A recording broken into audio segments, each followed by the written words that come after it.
It's a boom thing, people. Told ya. So we're gonna keep going with our sacred mission. I hope so. It's not just going the reading, it's going and putting it in motion. You know, it's like, that's the thing too. It's good to read it, the sacred mission, but you gotta take it. You gotta accomplish your sacred mission. You know, that, me anyway, that those letters are getting to me pretty good. The man has a good insight on life, and it's worth sharing if you have an insight. Share it. So, before I continue, I want to bring you 2 cases. That's what he gave before we left.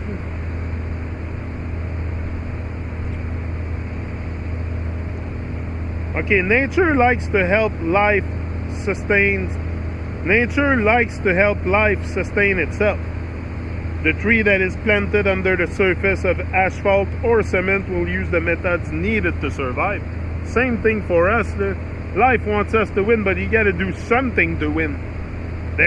Life will not come and end you stuff. You got to do things to win. I'm very, very conscious of that.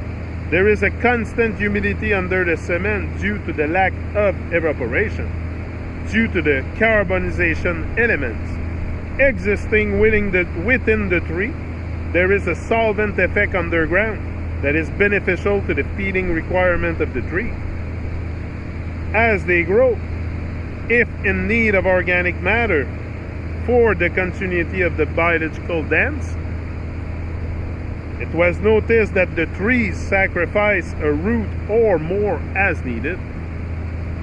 The decomposition of these roots allow a supply of the gases required.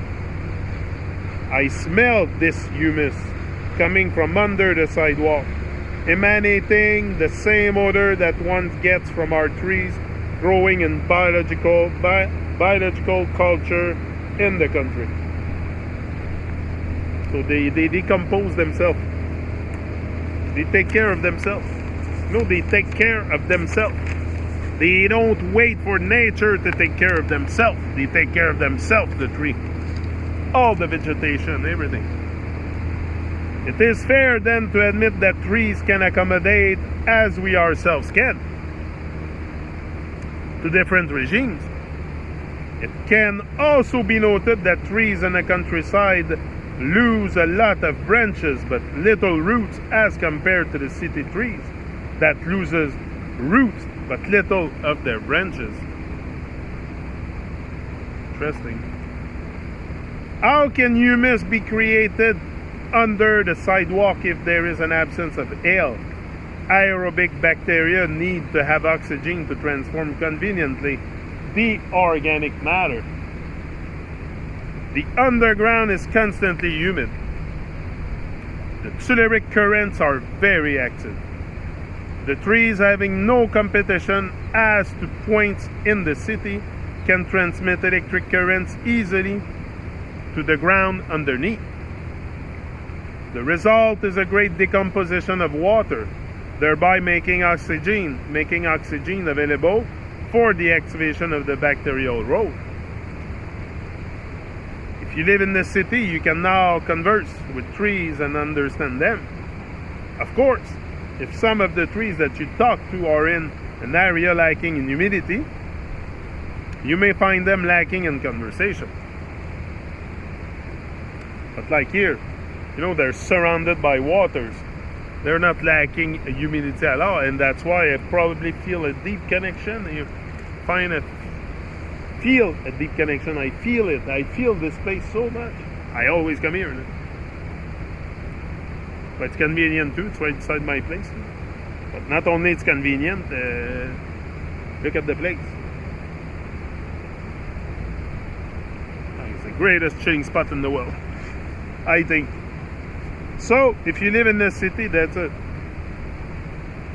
19th letter. I have traveled a lot, and I still make the trip from Paris to the Mediterranean shores several times a month. I get a constant pleasure from this trip. I am able to see the evolution of nature. Hold on, the man is parched.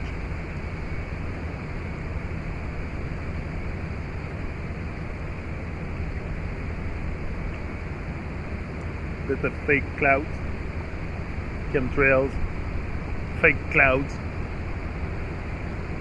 real clouds, fake clouds. That's what we have on Earth, a mix of real and fake. That's what we have up in the sky, a mix of real and fake. The telluric currents are very active. The trees having that. Oh, I wasn't there. Okay. I have come to know a certain tree, earth, and prairie. Over the 900 kilometers traveled, I have come to know a certain tree, earth, and prairie, and I have come to understand them. It is rejoicing to me to see the biological activity very tangible in its effect, as well as in its source. The different climates that are met during the course of the long trip show me the amount of positive charge in certain areas versus the very visible negative charges of the heavy cumulus above. Nature is affected by it visibly. The certain flight of birds is modified. The flowers are not as open, and even the sound of the train is different. Of all the spectacles that I see, there is one that is outstanding. It is the effect of the electric line that feeds this powerful engine its 1500 volts of DC current.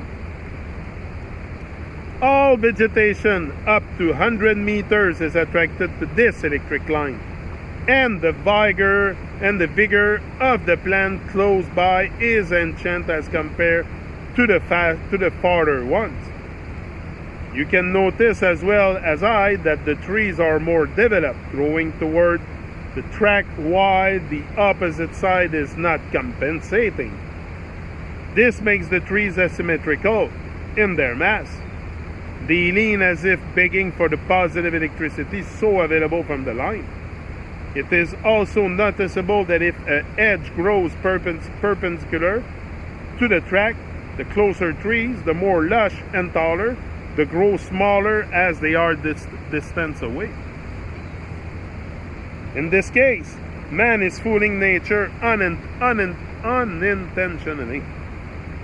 The electric railroad line is acting as a small cumulus nimbus. The top wire is positive and the track is negative, grounded. Vegetation is confounded by this intrusion and its exchange electricity with it as if it were a natural event. It must be noted that the RR Company, Railroad Company, has overtly been proud of the growth along its line, but the officials have never known the cause of this growth that sometimes was too much and needed cutting back.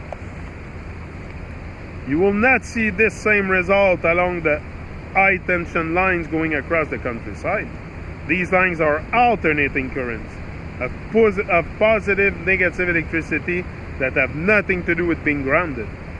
The railroad line, on the contrary, is a continuous positive flow of electricity that is then grounded upon use by the train.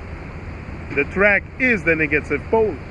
There is a constant loss of electricity from the line, and this is captured by the plants and trees. Does this not prove that the plants can use the positive electricity that is offered to them, even if it comes from an impostor paying with false money? If ever someday I hear of you traveling and finding short trips that previously were long and boring, I will be happy to know that I awoke in you the knowledge of understanding electric influences.